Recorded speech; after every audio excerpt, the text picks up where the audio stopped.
The ex-slaves were called freed men, and the freedmen of the Indians had reason to dance. No, they weren't rich, but since they were now citizens of the tribe, and the tribe owned all the land, there was no need to sharecrop. Just stake a claim, build a cabin, start a farm. And there was the black vote. Witness this Seminole election in which they counted one candidate's supporters on the left side of the street, the other candidates on the right. To gain control of the Cherokee capital in Tahlequah, chiefs like Lewis Downing campaigned heavily for the black vote, as did Chief Spaiichi for control of the Creek capital in Okmulgee. The Creeks appointed and elected blacks as judges, attorneys. They were private secretaries. They were members of the council. And of course, the 3 black towns in the Creek Nation had representatives in both the House of Kings and House of Warriors. Silas Jefferson was even elected one of the Creek chiefs and was among the delegation any time that the Creeks had business in Washington.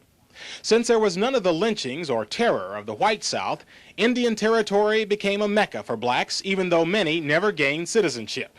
At least 25 black towns sprang up, some still around, like Taft, Redbird, and Tallahassee, where on a warm day they still bring out the kitchen table for a game of dominoes. I'm out of here. What?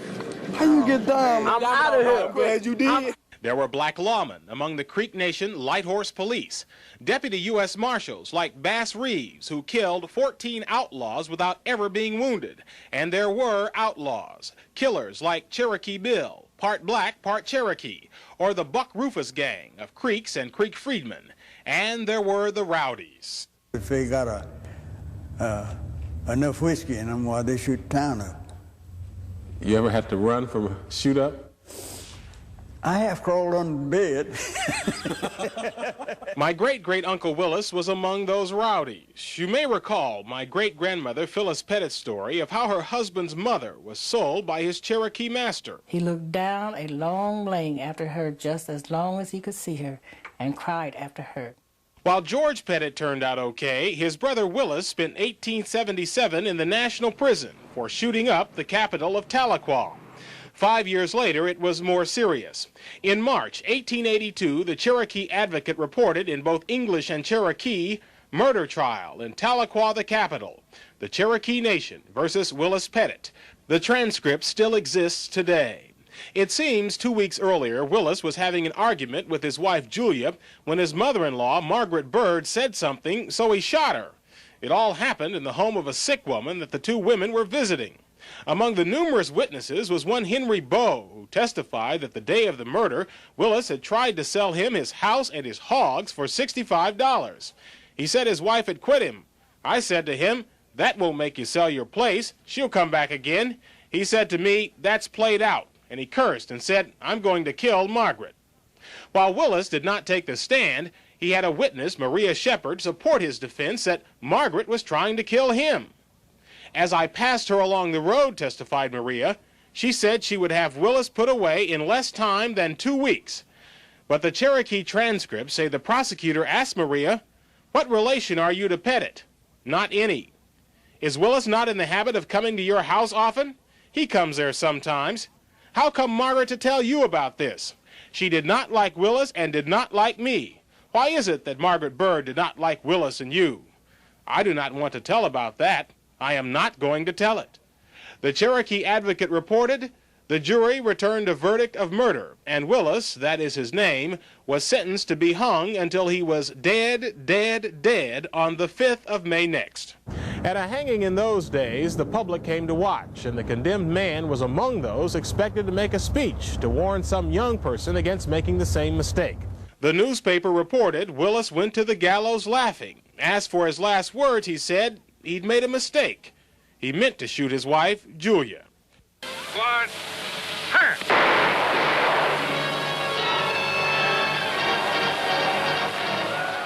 The Oklahoma Land Rush was the beginning of the end for the 5 Indian republics.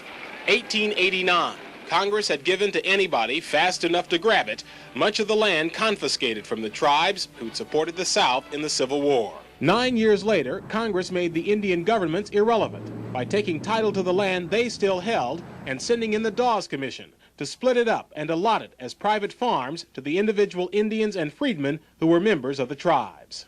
At mass gatherings like this, they were interviewed to determine whether they were legitimate tribal members or squatters. In the Cherokee Nation, folks like my grandmother, Lutetia Ford, had no trouble proving their legitimacy and received deeds to their land. She received 60 acres. My grandpa, John Ford, was a non-citizen but had access to land through Lutetia and their children. The Fords, John's parents, Harry and Zerilda, had migrated from Kentucky in the 1870s, but Zerilda had died, and Harry had remarried a Creek freedman woman, gaining access to land as well. But some of the blacks had no connections, had not married citizens, but had established farms on tribal lands. Now, somebody was about to receive an allotment that included their farms. In the Tallahassee community in the Creek Nation, many of them turned for help to great-grandpa Harry Ford, a Baptist minister, and, says his 85-year-old surviving son Andrew, a prominent farmer. My dad had a big barn, load full of hay, corn.